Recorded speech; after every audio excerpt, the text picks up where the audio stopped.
Good afternoon and welcome to Urban Fantasy PH.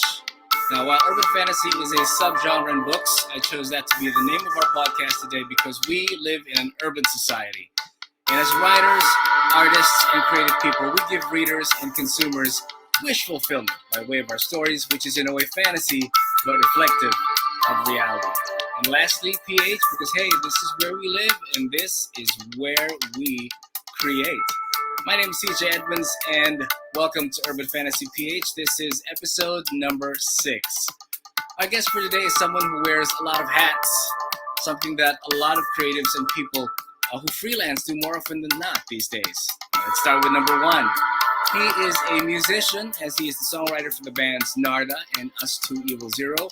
He also wrote for the Gawad Kalinga musical, Untitled Chapter, in 2007, and has also composed scores for TV, radio, and films, and most notable the station IDs for ABS-CBN's Lifestyle Network, Mix, as well as the films Still Life, Cul-de-sac, Overtime, and Huling Pasada. Now, he's also a director, having directed music videos between 2003 to 2014, and some of those include videos from artists that we know and we love, such as True Faith for their song Arat Gabi, Hugo's Dulo ng Dila, which earned him a nomination for Music Video of the Year in 2006 during the AWI Awards. Later on, he would come back to work for videos for other notable bands like Sandwich, Itchy Worms, The Bluefields, Sponge Cola, Hale, and Silent Sanctuary, just to name a few. Now, he is also an actor who first got casted in an office-set comedy show for ABS. It's called Petix. He also played the drummer Sven De Leon for the series Batista over TV5 and co-starred with Ramon Bautista in film San Lazaro. Now, he is also a podcaster and the host of Telebaba Tapes with his wife CJ De Silva, of which episode number 17 is the current episode. Now, looking at the list, I have to guess more creatives here in order to catch up to that number. Now, as a writer, he has also written for the Philippine Star, Esquire, and 8list.ph. So one of the highlights was when his horror story, entitled Marty, was included for publication in the best-selling author Neil Gaiman's Expeditions Prose Volume 1 for the Philippine Graphic Fiction Awards Anthology. Now, currently, his new book is out. Let me just show it to you, if you can see it here. Here it is, right? And we shall be talking to him more about it. It is entitled Tales for a Rainy Season. Now, it's not raining now, but it does not mean that you can't pick it up and enjoy the 12 horror stories that he has for you. Let's say hello and give a warm welcome to our guest today, Mr. Wincy Aquino Ong. Let's bring him in. Hey, Wincy. Hello. Hi. Thanks for having me, CJ. No problem. Always welcome. Welcome. So should I call you CJ or Taz? We're good with CJ. Right. Thanks for My being. My wife's name is CJ also. Yes, I know. I saw this. Like, uy. Hindi lang ako nag-iisa. I got someone else who names. I have 2 CJs in my life right now. There you go. So thank you for being here and taking the time in spite of your busy schedule. We really appreciate it. When you hear past accomplishments like that being read back to you, do you get a mental nudge telling you that you need to do more? Or does it make you happy to know that you've done so much, and would you rather prefer on the path that you are on now? Siguro, the word accomplishments is a bit it's a bit too much for me. I Okay. wouldn't call them accomplishments. I'd say I'm a pretty bored, I'm a guy who gets easily bored, Okay. and gawa lang ng gawa is my philosophy in life. All right. All right. I'm a very mediocre person, but I sort of like make stuff a lot of stuff to compensate for my mediocrity. So in short, banat ng banat. Banat ng banat, very well. Mediocre, pero gawa lang ng gawa. Yeah. That's my motto in life. That's every creative's motto, I guess. You know how we hustle every day, and wherever we are needed and whenever we are needed, we just go right there. Exactly. Yeah. So I don't care much about the hits or the misses as long as I put it out there. I'm good. Okay. In short, you trust the process very much. That's very nice to hear. So when you think about it, life paths are rather curious. First, you map things out for yourself, and then life will give you detours first before leading you back to the path that you originally wanted. Now, let's start off with you being a musician. Was that something that you've always wanted to do? Sorry, Tess, I can't hear you that much. I'm hearing some sort of music. Okay, let me tone the music down a bit. That's I'm actually so just sorry. Oh, our that's that part. Okay. that's just our bed for the day. Oh, So I, okay. I'm so I turned sorry. it down already, but okay. All right. Because I can't hear your voice that well. My hearing's not so good. Sorry. Okay. All right. So at least that, yeah, that's a little softer. So as I said, when you think about it, life paths are rather curious. You map things out for yourself first, and then life will give you detours before leading you back to the path that you wanted originally. So is being a musician something that you've always wanted to do? That's a good question. I sort of just fell into music, to be honest. I Okay. really pictured myself more as an illustrator. I was more into like drawing stuff. Mm-hmm.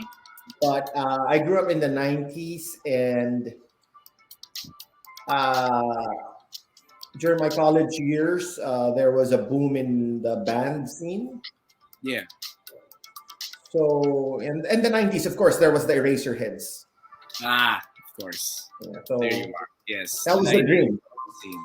That was everybody's dream back then, to be like Ellie Buendia, right? And so to be an Eraserhead, basically. So just so happens by accident, I was born in the right time. I was born 1982, and I was 11 years old when I heard Ultra Electromagnetic Pop by the Eraserheads. And when I heard that album, I told myself, okay, I want to be an Eraserhead when I grow up. Obviously, that's the kind of music that you listen to growing up. And what were I was wondering? I usually ask this of our musical guests, other musical guests that I get to talk to. What kind of music that was also playing in your house? Meaning the music that your parents listened to. They must have had some sort of influence and shaped your own musical tastes. Oh, very much, yeah. So my mom was into the Carpenters. Oh, okay. You can never go wrong with that. Yeah, and the Apo Hiking Society. So those two artists are really big influences for me, especially the Apo Hiking Society. All right. Them being so prolific and they write one hit song after another, and the hit song that spans generations because you still hear them being covered today. Yeah, exactly, Yeah, exactly. right. And Um, it's all about the songwriting for them. I really love. I'm sort of kind into bands where songwriting is the and melody is the centerpiece of their careers. mhm, Like as I said, Apo Hiking Society and the Eraserheads. That's basically my life peg. your life thing. Awesome. Yeah. And Uh, mhm. well, and my dad's a really big music fan. He's an audiophile, so the deep cut stuff I got to absorb when I was young, like Steely Dan and Ball Skags, Simon and Garfunkel, Yeah. like the hipster pretentious stuff I got from my dad. Okay na hipster, alisin mo na lang yung pretentious. Mismo, mismo. Yeah. When you wrote songs for your band Narda, which came first? Would that be the music or the lyrics? Actually, it's ano eh. I'm a bit reading the lyrics I made for Narda back then. Now, through the lens of me who's turning 40 in a few weeks. Oy, Uh, advance happy birthday then. oh, thanks, man. I think I was really more into the melody. Like when I was writing it, I was writing those songs when I was 18, 19 years old. They were all just mouth sounds rather than like Kasi parang lumaki ka rin kami sa grunge, di ba? Parang Yeah. That's right. Music back then was that. you have Kurt Cobain writing lines like "my libido, my mosquito," di ba? They didn't make sense, and that sort of had a bad effect on me as a songwriter. Na parang, yeah, as long as it sounds cool, just write it down, di ba? So I guess I was more into like syllables and cool sounding words back then, not as much as lyrics. Pero now when I write songs, it's more about the lyrics na talaga.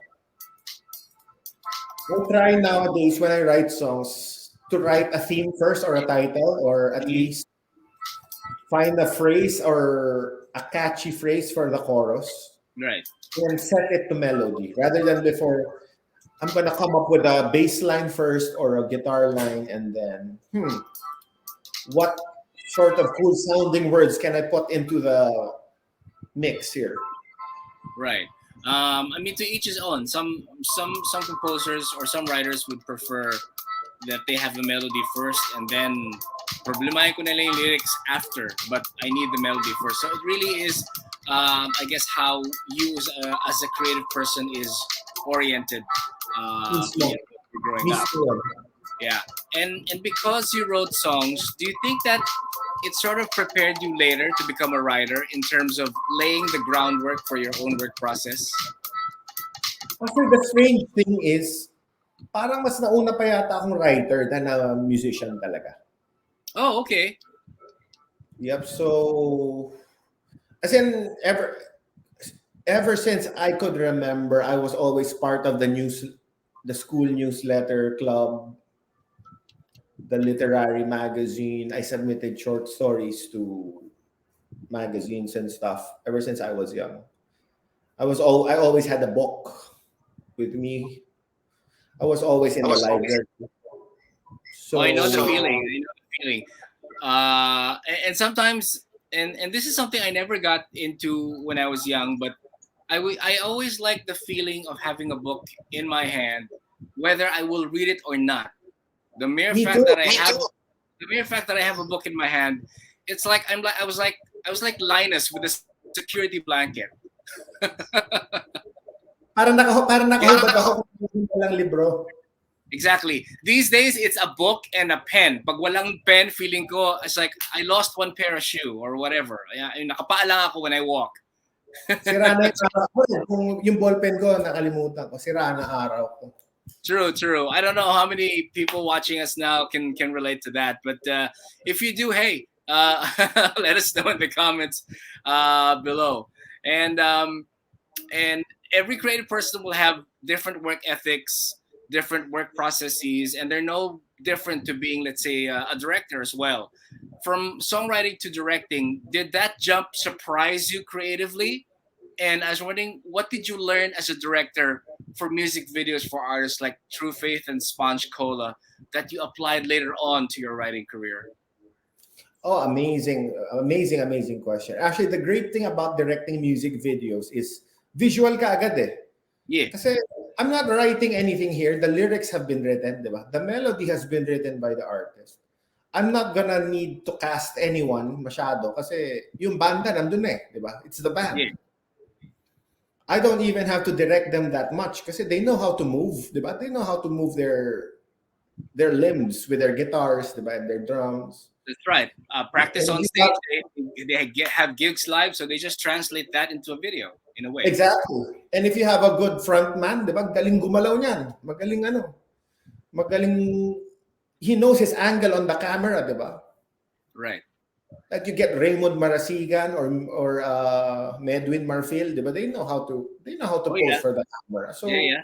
They do. What's my job here if I'm the director, di ba? It's to make it visual. So that helped a lot. Parang natuto siguro nahasa yung utak ko na parang I've been given this piece of lyrics, di ba? Or this piece of I've been given a song. How do I turn this into a visual na kung mapanood sa mix, mapanood sa MTV, parang, uy, okay to gusto ko to So I learned about everything about using colors, using textures, how to pose people, how to block a band, Mm-hmm. diba? Everything like Does the color of the guitar match their shirt, diba? Is the printed shirt that the band member is wearing too distracting of a color, diba? Parang ganon. And how to use a location to your advantage. Na parang, okay, we're shooting in a swimming pool. What kind of angles can I use here? Diba? Or we're shooting in a meat factory, diba? Have you ever done that? Shoot in a meat factory? Yes, actually, for a death metal band, I forgot the name. It's cold. It was really cold though. I can imagine. Yeah, meat factory. It has to be. It has It to be. fogged up the lenses palagi. Ah, grabe. And it helped me kasi as a director in my 20s to my early 30s, I got exposed to many strange locations in the Philippines. Kasi syempre kung ano, if you're directing something, di ba, parang you want to shoot it in a place that not a lot of people have been to. Mm-hmm. Di ba? So yeah, some of my stories in my book are, some of the locations in the stories in this book are locations from the music videos I made. Like I was able to shoot I was able to attend a shoot for Sandwich, the band, in an ice factory in Pasig. And wow, it was like I was in another world. This is an ice factory. So I figured I'd use that location in one of my stories. Yeah, you did. You did. You did. Yeah, so And that's a good thing about the experiences that you bring in as a writer, that you're not just pulling images or locations out from a textbook or whatever. You actually were there, and so that enriches the reading and the writing as well, very much. And I'm sure that being an actor as well, apart from being a director, that also added to the enriching process. um, that must have taught you how to write better characters because you were also an actor. actually, if anything, it taught me to write better reaction tags. Yeah. Like Oh God, maybe yes. That's gritted his challenging. teeth. He gritted his teeth when he heard those words, diba? Or he scratched his scalp upon seeing the statue, something like that. Right. Kasi when you're, from my shift from being behind the camera to in front of the camera, parang I learned the value of what a close up means, and like the postures and how do I use my facial muscles, how do I use my spine to Mm-hmm. convey. Like if it's a full shot, you see my entire body from head to toe, right? So this is more okay, I have to act with my body, they're not going to see my face that much. Right. So yeah, do I straighten my spine? How do I do a walk? Is this walk is it a sad walk? Is it a happy walk? Is it a walk of defeat? Versus a close-up naman, kung nandito yung camera sa akin, how do I move my lips? How do I move my... Because you only have your lips and your eyebrows, right? Yeah. As a So, facial yeah. expression. Yep. So, and also, aside from that, I also got to deliver lines that I did not write, that the script writer wrote, right? So I also got the music of how to write the rhythms and the music of writing dialogue. Maybe when I'm writing, naisip ko na parang, itong sentence, itong dialogue quote na to parang masyadong mahaba. I should scratch out a few words, make it shorter, or maybe this is too short. I think I need two more words to punctuate the beat. That, he said. Something like that. All right. You mentioned about editing, or you touched upon it, and I remember Stephen King always said, "Never be afraid to kill your darlings." That is, if you've wrote an exposition for about 2 to 3 pages, on the first time that you wrote it, it looks like it worked, but then when you read it back, it's like the story went off tangent, and you should never be afraid to re-edit and take those out in order to propel the story forward. Do you ever do you ever feel that pain when you do that, when you go editing? Parang, ako, sayang yung pagod ko. 2, 3 pages to. I liked it, but, you know, it's not Ako working. no, ako I believe in that. Kill your darlings, because I've had enough darlings already killed in my life that I no longer care. Okay. Because Shall I share? because CJ, I've worked in. I also work in advertising, right? So my day job is in advertising. So I'm used to like shooting an entire day's worth of footage, and then the client saying, "Okay, we're not going to use that, or we're not going to air that." Di ba? Parang it's so frustrating. It's like, I bent backwards for you guys to give you this shot for one whole day, and then you're not going to use it. But what I do instead is I don't delete it completely. Okay. It's a shot that I really bent myself backwards for. I keep it. I keep that shot in my hard drive, and I just watch it repeatedly. I did this shot. Or you can use it as a B shot for some other Yeah, project. or I can release it on YouTube like a deleted scene, right? Yeah, yeah, yeah. IG stories. Or if I deleted a chapter from this book, I could post it somewhere on the Yeah. internet, like a deleted chapter or something, or a deleted paragraph. So in short, there's a little bit of misnomer there. You don't exactly kill your darlings; you just shelve your darlings. I refrigerate my darlings. Yes, you cryo freeze your There you go. There you go. I freeze my darlings. Yeah. Yeah, yeah, yeah. How was your experience writing for the Philippine Star and Esquire? Did it discipline you to write within deadlines? And Oh yes. your feelings about deadlines? Do you feel that does it make you a better writer, or you'd rather write without a deadline? When I was writing for my first job, fresh off of college, my first paying job was Okay. as a writer for the Philippine Star. That was freelance. I wrote for Young Star, and that the deadline was Thursday 3 p.m. for the Friday section. So yeah, deadlines are amazing things. I love deadlines so much.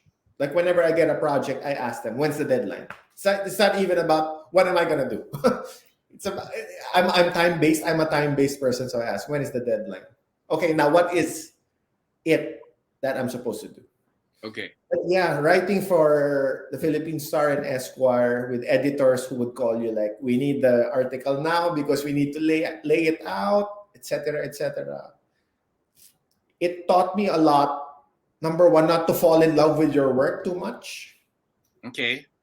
Forget about the typos because you've got amazing editors out there who will make your work much better than you actually are capable of making it.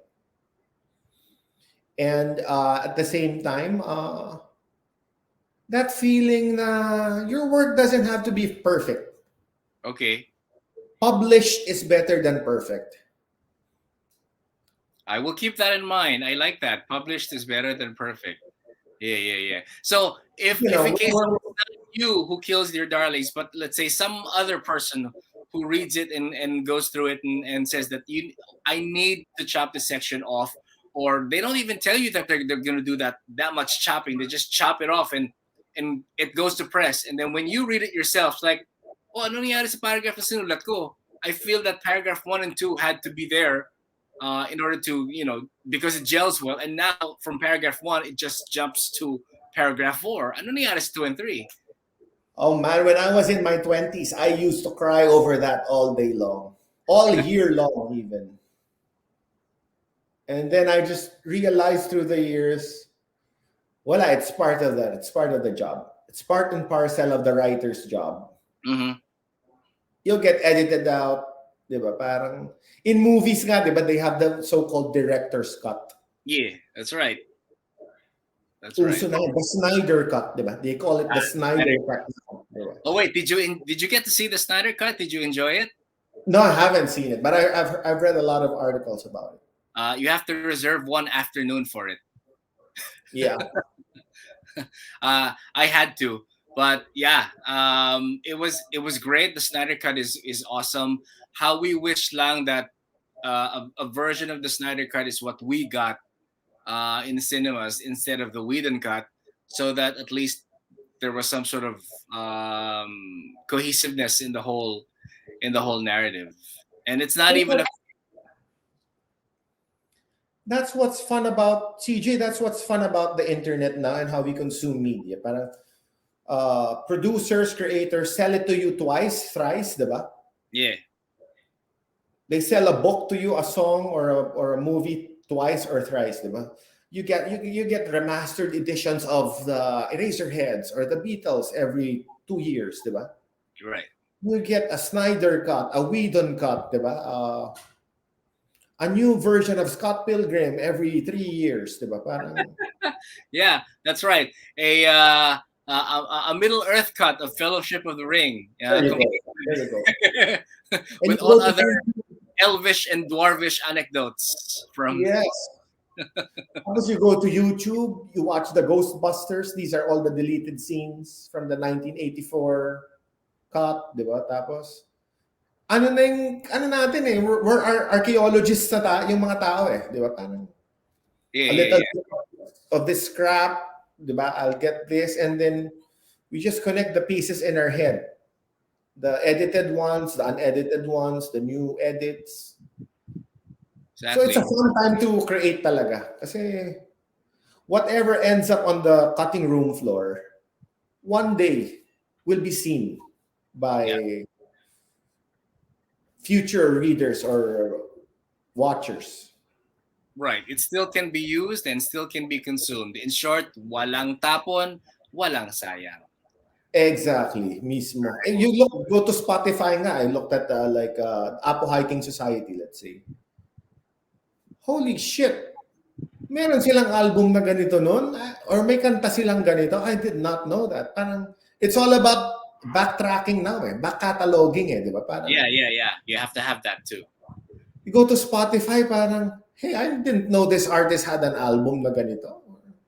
Or I didn't know, wait a minute, the album that the Nevermind album of Nirvana is not their first album. Damn, they had May 4 albums before that. Yeah, right, right. Or You something get like that. Diba? Parang, walang tapon, walang sayang. yeah. You said something about backtracking. Backtrack tayo na konti. Did you ever have a favorite book growing up? The one that you read repeatedly, like during the summer? Can I just say a genre? Pwede, yeah. Why not? Okay, kasi I'm really bad at that. Then what's your favorite book? I don't know. It changes every 5 minutes. My favorite book. I'm that bad. Like I go to book sale, I buy 5 books. I get my 13-month pay fully booked. Ubos. Hindi naman ubos. Kalahati ubos. At least half of it. Yeah, yeah, yeah. I know. And Yeah, that's why really. our TBR pile never gets diminished because dagdag nan dagdag. Yes. Oh. And I don't even know where to place them in our house. Oh God, tell me about it. Tell me about it. The background that you see at the back is kind of like the way my shelf is. Yeah. If I could, yeah, really? That's quite a collection, man. Beautiful shelf you've got there. But kulang na lang talaga, CJ. Yung kaama namin, butasin na yung ilalim. Hollow it out. Our bed frame. And put all my books there, my old books there. Because ang sakit magbigay ng libro, di ba? Ang sakit magbigay ng, as much as I'm a charitable person, masakit magbigay ng libro sa book drive, di ba? Yeah. That's true. It's like, I invested time to look for this. Tapos ibibigay ko lang sa iba. Exactly. So, yeah. Chance upon this, what were the 1 in a million chances that I would go to book sale Makati Cinema Square and find this novelization, di ba? Yeah, that's and right. then I'm giving it to segunda mano, di ba? True. And sometimes the ones that you get are actually good copies. They're not that, Exactly. they're not that out of shape. And they even look new. So, alisin mo lang yung tag and people will think that you actually bought it from a big Hello. bookstore chain. So, yeah. Mismo. None the wiser. Exactly. So if genre were to be if genre is the one that you're going to be pegged into, I would think that you read more crime thrillers back in the day. Interesting. Medyo close, pero it's the genre na nakakahiya ng konti and ano, the literary quote unquote snobs or the Ooh. literary circles will the what do you call that? Literary fiction enthusiasts will kill me for my answer. Movie TV novelizations. Oy, maganda naman Ano yan. talaga? Those are good. I love movie Especially tie. of I love movies, movie tie-ins. especially done by like really legit authors like Peter David, Greg Cox, Max Allen Collins, and of the movies that I really loved, like Ghostbusters One or Batman, Tim Burton's Batman, Yeah, yeah, yeah, yeah. and what's this? Even the strange ones like Who Framed Roger Rabbit, The Rocketeer, Dick Tracy. I love those books kasi parang what I saw on the screen, maganda na di ba? Parang, and then when I read it pa, parang, oh, so that's how you describe it. That's how you describe a scene. Yeah, we learn that way. Yeah, yung nakikita ko sa utak ko, yung nakikita ko sa Betamax or sa VHS. How do I put this on paper? That movie TV novelization taught me that na parang, also that's how you describe, for example, in Tim Burton's Batman novelization, there was that scene where Batman says shields, and then parang yung armor plating ng Batmobile, yeah, parang Yeah. sabi ko, it was in my head, the sound effect, the lighting, the look, pero ang ganda nung description na sentence, parang, and then his mechanical car folded onto itself. Yeah. Like an armadillo from the future. Parang wow, what a sentence. Right, Like right. an armadillo from the future. Parang sumabog yung utak ko, parang I want to read more of these movie TV tie-ins. And it's also crucial with regards to the choice of words that you use. I mean, we know instantly when you say armadillo, you know how the scales are, how they're they're one after on top of the other. So Yeah. that alone gives you an idea, if you have not seen the movie, an idea how that scene played out. So And yeah. And strangely, CJ, yung mga movie TV adaptations nun, tie-in novelizations, they weren't seen as trash. They weren't seen as paperbacks na garbage before. No, they were not. You had William Peter Blatty's The Exorcist. That was big. Diba? You had Robert Bloch's Psycho. Right. Peter Benchley's Jaws as well. Yeah, of course. The Jaws. Tapos, I heard the Orca, Quentin Tarantino said the Orca movie tie-in is like great American literature. So I downloaded the Orca novelization from Amazon Kindle. Holy shit, the writing is amazing.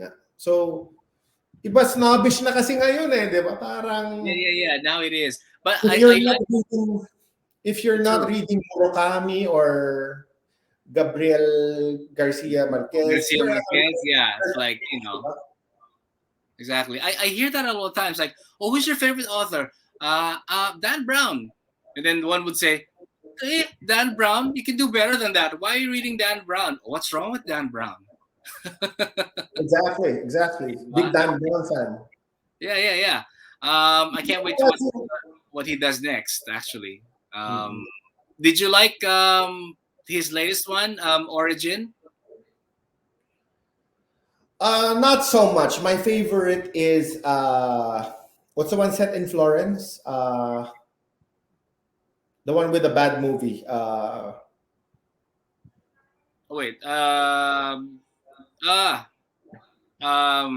Angels. No. No, it's set in Florence. The one before that. Symbol is set in Washington D.C. kasi, di ba? Yeah.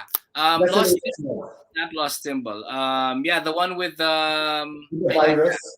yes, with the virus. They changed the ending if you Yeah. remember the ending. The ending in the book is different as compared to the ending in the movie. Yeah, the book was so much better than the movie. Yeah. Well, yes, but in terms of ending, um, did you prefer the movie ending or did you prefer the book ending?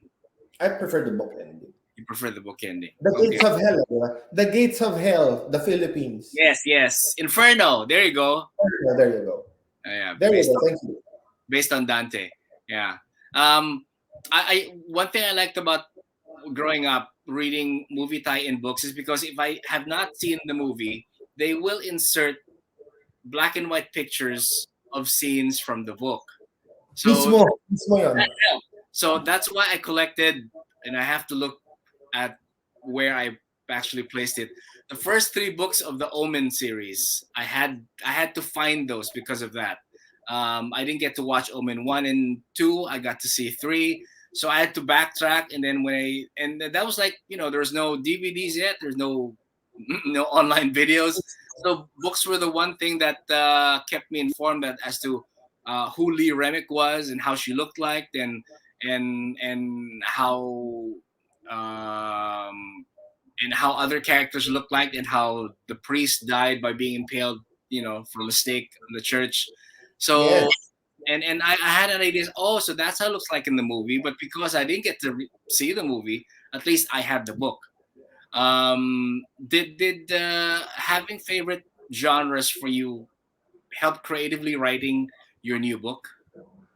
I mean, because you're so immersed in that particular genre, you may have learned a thing or two about tropes and maybe noirish way of presenting a scene.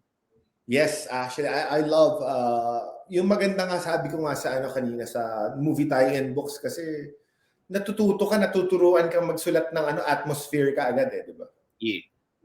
How to describe what you're seeing in your mind's eye.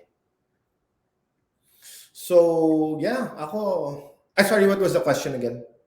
Yeah, I mean, just in a way, you did answer it about helping you creatively, how you structure your book and create atmosphere, which is basically that in a way. Also, yeah, just to add, parang I read somewhere na may advantage daw yung writers kung if they're lovers of the cinema. Okay. Because the way film is structured, you can also structure your paragraphs. Kasi diba with films, establishing shot Yes. muna to convey the location, di ba? Parang gano'n rin naman, sasabihin mo, di ba, it was a dark and stormy night, or in ganito ganyan, or sometimes, di ba, some horror movies start na with the face of the victim, di ba? Parang, Yeah. you can start your sentences with a reaction shot then, di ba? Or a sentence conveying an emotion, na parang, your first sentence, when she opened the door, she screamed. Yun, that's a close-up, di ba? That's not a wide shot. That's right. Then you That's go to your establishing shot later. Then you learn that she was in a haunted building in Malate or something. Yeah. In a way, as a writer, you also learn how to do, as you said earlier on, a full body shot or a close up. So when will you, as a writer, focus first on the expression of the person involved, or would you rather pan your camera first to the room, then zero in to the person that you want to describe the reaction to? So there's so many ways of doing it, and there really is no one way to do it and say that if you don't do it this way, then you're wrong. Because you hear a lot of that talk in the internet, and it's very toxic. Diba? When you hear other people say that, oh, do you outline? Or no, you have to outline, because if you don't outline, you're screwed. But the panzers will tell you that, no, if you outline, then you take away the feeling of spontaneity when you write. So no to outline. Be a pantser. I'm a bit of a pantser. Okay. I go there cold. I go in there cold. I type the first sentence and then I tell myself, I tell the page, tell me where you're gonna bring me. Okay. So you I just let always life. start with one sentence and then the next, and then, oh God, where are we going here? Sometimes I rewind a bit na parang, okay, this is getting silly. Meron ako medyo parang, oh, pause muna. Medyo, this is campy na, masyadong campy na to. Or this Yeah, is, okay, I just stole an Are You Afraid of the Dark plot here. Parang ganun. yeah, Or, yeah, yeah. I just Uh, stole, I just stole from R.L. Stein again. Parang ganun. So, backtrack, delete, and then, parang for me, it's like sculpting eh. It's not, di ba yung sculpting parang, unlike drawing, parang, when you're drawing, you're setting the shapes first, the cylinder, and then the sphere, the cylinder for the neck, and the sphere for the face, di ba? Ganun yun eh. mhm. Yung sculpture naman parang it's reduction and addition. True, true. Let's go to the book this time around. I kind of know the answer, but for the viewers and listeners out there who have yet to read it, why did you name your book Tales for a Rainy Season? That's a good, very good question. Thanks for asking. So number one, the obvious answer is, since it's an anthology book. I'm a very big fan of anthology collections of horror writers, especially like Stephen King's Nightmares and Dreamscapes, different seasons, Neil Gaiman's Smoke and Mirrors. Yeah. What else? There's also Rod Serling's The Twilight Zone Companion, which has great writers in it. Charles Beaumont, Richard Matheson, Ray Yes. Bradbury. Oh my God, Richard Oh my Matheson. God. Yeah. Yep. So, pero syempre, parang naisip ko, pero kailangan ko ng theme, di ba? Yung kay Stephen King, maganda different seasons. Parang autumn, fall, winter, di ba? Summer. The summer was Stand By Me, di ba? The Body. Right. Tapos I think autumn was Apt Pupil. Pwede. And then Ray Bradbury also had the Illustrated Man naman na yung anong tawag nito, framing device niya was the man with the tattoos, di ba? And every tattoo is a story. Right. Or if you go to to like ancient storytelling traditions, yung 1001 Arabian Nights, di ba? You had Scheherazade telling these stories as a framing device kasi papatayin siya ng prince or something, di ba? Right. So I needed a crypt keeper, di ba? Exactly. You get what I mean? Parang Yeah. tapos. So naisip ko, ano pa yung hindi na-explore na parang thematic nga, di ba? You have and it came at a time na parang nauso ulit yung anthologies. Parang you had seasons upon seasons of American Horror Story. You had Black Mirror, di ba? Yeah, it's another one. Tapos, so I thought to myself, how do I think of something Pinoy, very Pinoy, that's scary, pero it's not been used. So I thought of, hey, you know what? Half of the year in the Philippines, or more than half of the year, it's raining. A lot of people say that the Philippines is a hot and humid place, pero if you think about it, it's a wet country, diba? It's a wetland basically. So Yeah. I wanted to, and of course, if you're a fan of horror, you like atmosphere a lot, diba? So naisip ko, yeah, we don't have snow here. We definitely don't have snow. Bummer. Yeah, we don't have autumn. Bigger bummer. I love the autumn. Yeah, I love fall. The Halloween season is the best season for me. It's like, Me too. Kung pwede lang. Pwede lang, mismo. So Yeah. naisip ko, ano yung, di ba si Ray Bradbury has this anthology rin, The October Country. Ganda, di ba? Parang story set in the fall. Ganda, the October country. Wala naman tayo nun dito eh. Di tayo makarelate. Oo, exactly. Pero, ang saya nung rainy season talaga for me eh. Rainy season is like the autumn for a third world country. Parang, I mean, I can sound callous kasi ang daming binabaha, di ba? And ang daming binabaha, ang daming nasisira na bahay sa ulan, di ba?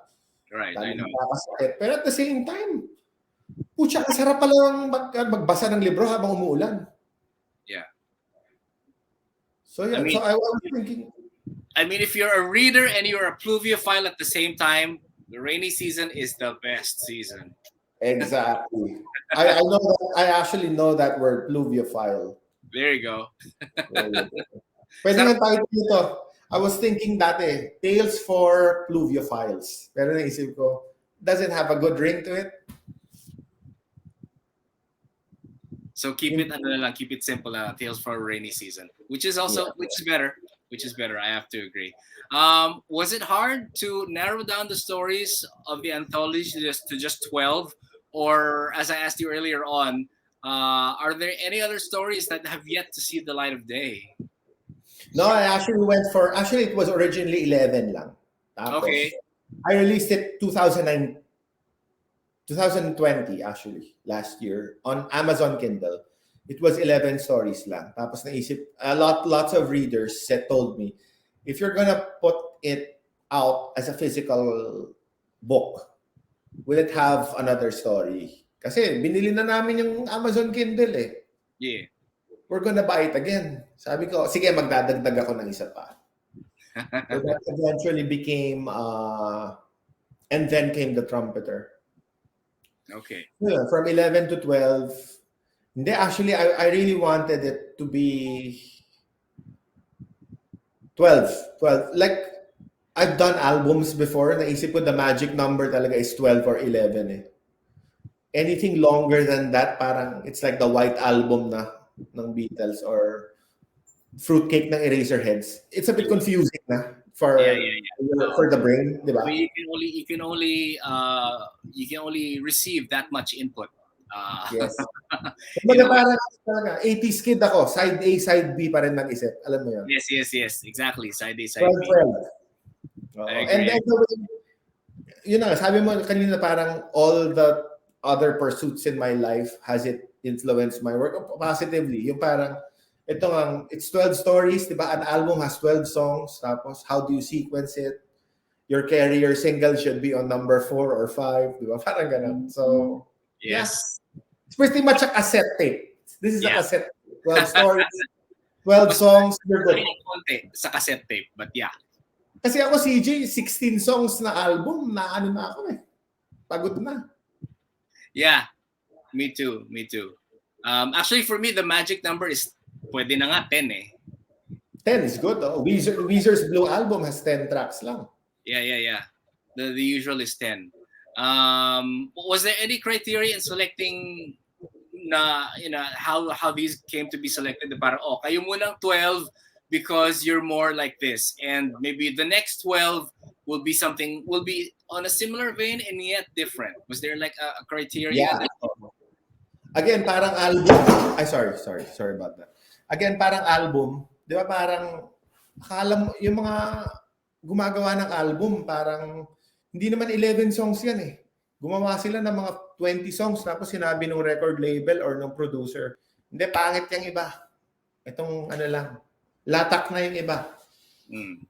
So ako, itong 12 na to, these are the best na siguro of what I've written. Kasi yung iba talaga are too experimental, or a bit too weird.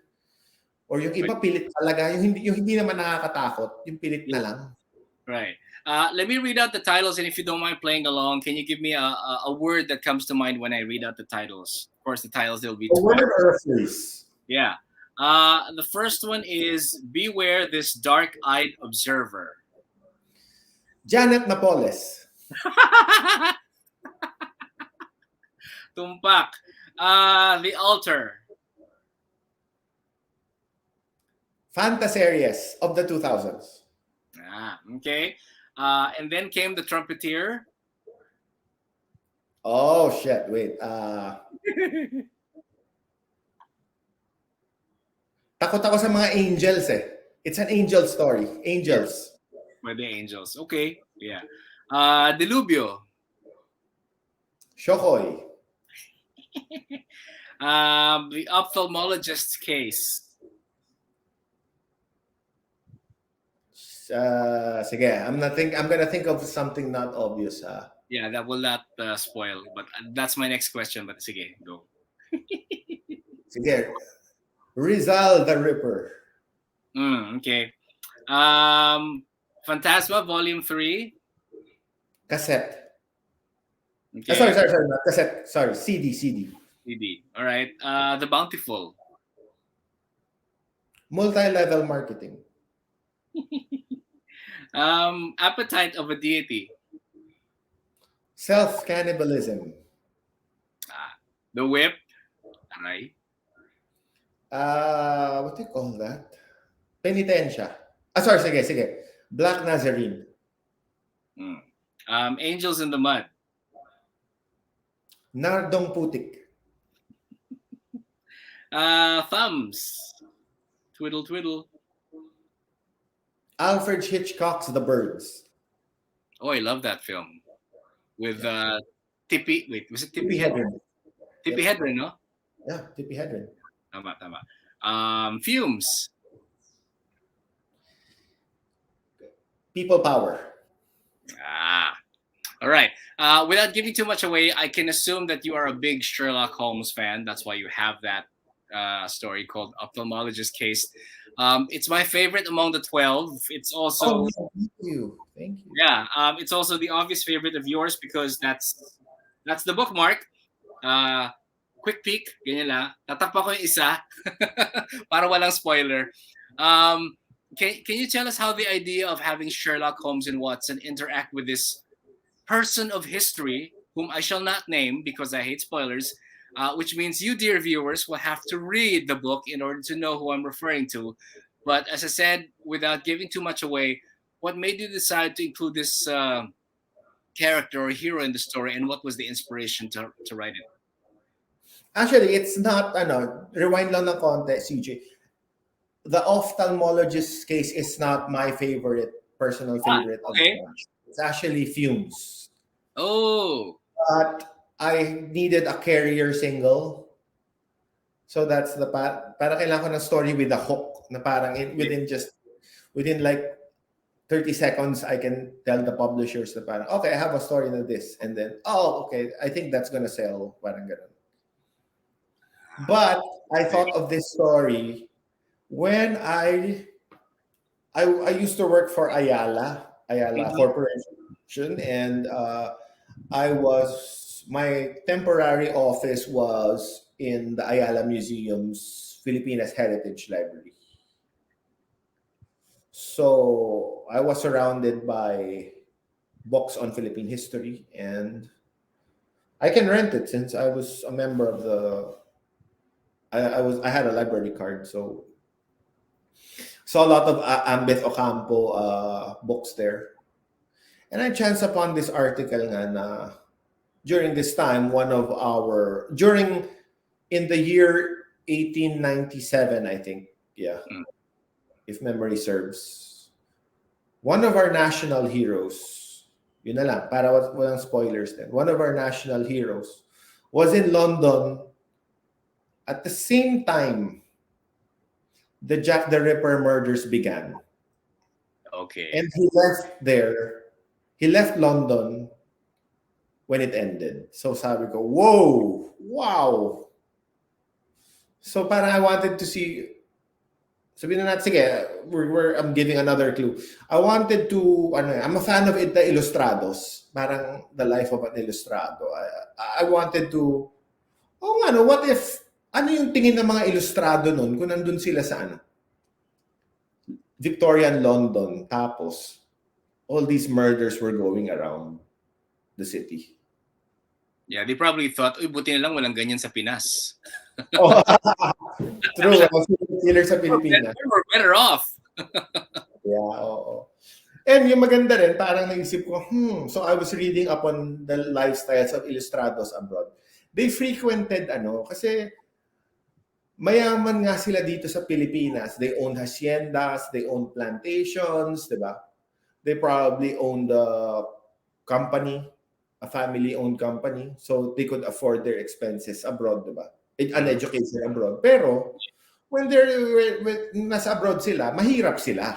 Hindi Right. sila hindi sila mayaman. They were not exactly Bongbong Marcos, di ba? They were not exactly Quark Hinares, di ba?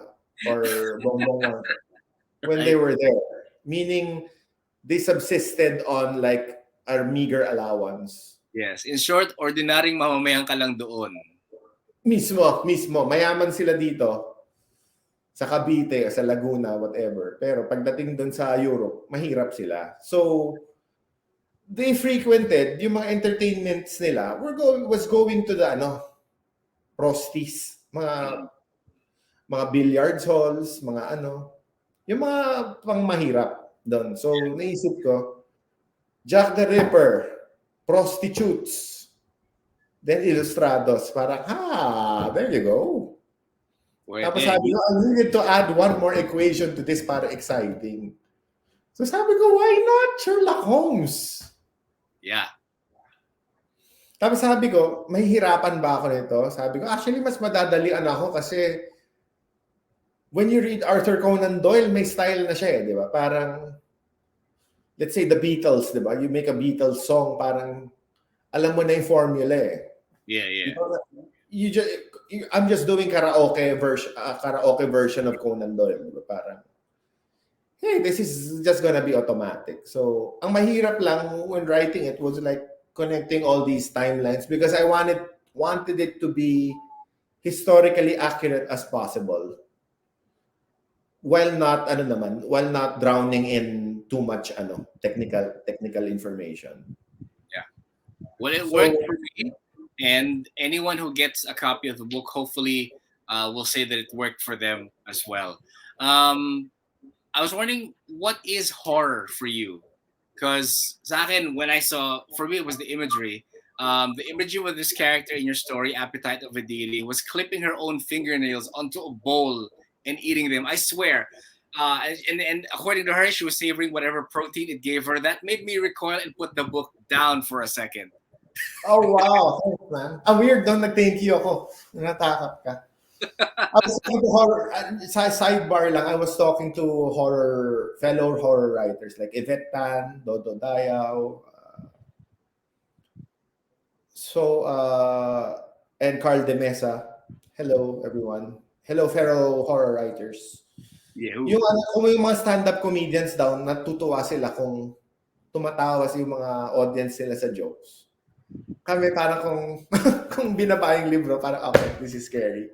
Parang, hindi ko kinaya. Okay, down muna, 5 seconds. Hinga, kape, tubig, soft drinks, whatever. And then read correct, mismo. Yun yung parang, oy, okay, may pala, meron akong nagawang okay, parang gano'n. Pero yeah, when Appetite for a Deity, yun na medyo super disturbing. And I was talking to Yvette Tan about it in a Zoom meeting with for a podcast. Tama, and horror is like pushing the boundaries of human experience. That's why it takes a lot of brain energy to create a horror story kasi it's like imagining yourself in the most extreme conditions as a human being na parang. And ang weird pa kasi you have to inhabit your characters. You have to describe what they're feeling, diba? What they're the sensations in their body as they're, let's say, they're losing control of their thumbs or they they get eaten alive by a shark, diba? Whatever. Kailangan mo i-describe yun eh. So, in a way, yung extreme experiences of being a human being, that's horror for me. That's horror for you. Okay. Yep. Do you feel the need for creatives, whether in film or let's say in literature, to clearly have a line that separates horror from gore. I mean, because you can have horror without the gore, but the presence of gore does not always translate to horror for some. Agree. Ako for me, gore is like ano eh. Again, I'm coming from from the perspective of a musician. I'm gonna use a musical analogy. Gore is like a drum roll na parang it's a drum roll na extravagant na tugu tugu tugu tugu tss. Na parang if or it's like a cowbells. You Yeah. add cowbells to if the story is sagging or you need like to jolt your reader muna for some time, put in something disgusting. So, oh yeah, I'm reading a story and this is disgusting. I want to continue. Parang ganon. Pero yeah, gore, you can't go on gore alone. Feeling Yeah. ko. Di pa It's pwede. it's parang pepper.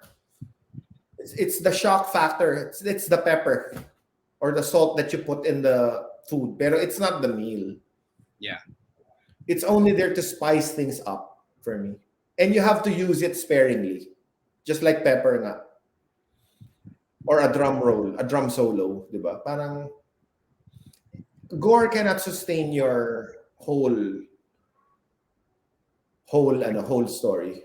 Hmm. Even if you're David Cronenberg or even if you're Clive Barker, di ba? Right. Right. You can may ano sila, may or Paul Verhoeven, they have a rough line na it's a drama, it's a human drama. Tapos they sprinkled uh, scenes of gore in between a really good story. Pero yeah, I'm not gonna hindi ko ipagkakaila na ang daming nakakadiring scenes in my book. And yeah, yun na nga, someone clipping her fingernails and eating it. Parang ganun, parang I've thought of the most disgusting scenarios ever. So And it worked. And it worked. yeah. What's speaking of work? What's a regular work day for you as a writer? And any writing rituals before you sit down to write? And you mean like as an advertising copywriter or I guess as a creative, yeah, because which is where my next question will also be leading to is like, do you believe that a writer should write every day? Because not all writers write every day, and if you subscribe to that, and if that's being drummed into you consistently, that if you don't write every day, you are not a real writer. My favorite author, Anne Rice, does not write every day. So, but and yet her work process has been, astounding. ako I don't believe ako rin. I agree with Anne Rice na you shouldn't write every day. Ako kasi you have to alternate between living and writing eh. Parang ang weird na after I've written something, papahinga ako siguro ng 1 week Yeah. and I'd go on these random adventures. So I can experience the world, di ba? You can't be too immersed in that. Do you also believe in word count? Because I do that just to kind of like keep track of my own productivity. I have an Excel file and I will just input how many words I've done in the day. And then pag wala, syempre medyo malungkot ako. Pero yeah, it helps. Ako, when I was writing the book, when I told myself, okay, before I hit 40, I want to have a book published. I told myself na, sige, I will write as much as possible as I can, given how hard it is having a day job in the Philippines, di ba? And paying the bills, and kung umuwi ka na after work, pagod ka na, tapos bubuksan mo pa yung laptop mo, magsusulat ka, di ba? Parang, Yeah. I told myself, sige, kahit 15 minutes lang. 15 minutes every day. Kasi sometimes, linuloko ko yung sarili ko, okay, 15 minutes lang, tapos 15 minutes becomes 30 minutes. Sabi ko, ba? Okay ah. Yeah, right, And then right. 2 minutes becomes 2 hours. And then 2 hours becomes 3 hours. Parang, damn, I'm about halfway na, 1/4 na ako sa story ko. Okay ah. Yeah. I guess it's that. It's how you trick your brain from time to time. But syempre, mautak ang utak, hindi magpapaloko. So you have to look for creative ways to do that. Also, Uh, matuto ng Netflix din. Ang hirap. Netflix is a tough, oh God, yes. Netflix and YouTube, it's the enemy of writing. Yeah, once you fall that rabbit hole into that rabbit hole, You're voila, dead. Wala it's na. Wala na. Like it's sometimes parang I'm gonna I need to look at that scene from this movie on YouTube while I'm writing this paragraph. Sige, panoorin ko. Wala na. Nag-YouTube na. Dire-diretso na. true, true. Hirap, hirap. Yeah, I so can relate to that. What is next for you, Wincy? What are you working on next? I'm working on book number 2. Woohoo! Teka, may It's title na ba? tentative title is called The October Tropical. Tales for Rainy Season 2, The October Tropical. October Tropical. Okay. So Nice, nice. it's still, rain still plays a part, pero yung theme niya is Halloween. What's Halloween in the Philippines? Woo! Meron bang Filipino version ni Michael Myers? Wala yata, no? Parang wala. Sana meron. Wala tayong serial killers eh. Yun yung mahirap. Parang, maybe it's your time to do what? To make one. Ah. why not? Pero interesting, the ophthalmologist case, kumbaga the carrier single of book number 2, just to tease it, is the elevator pitch. Sorry.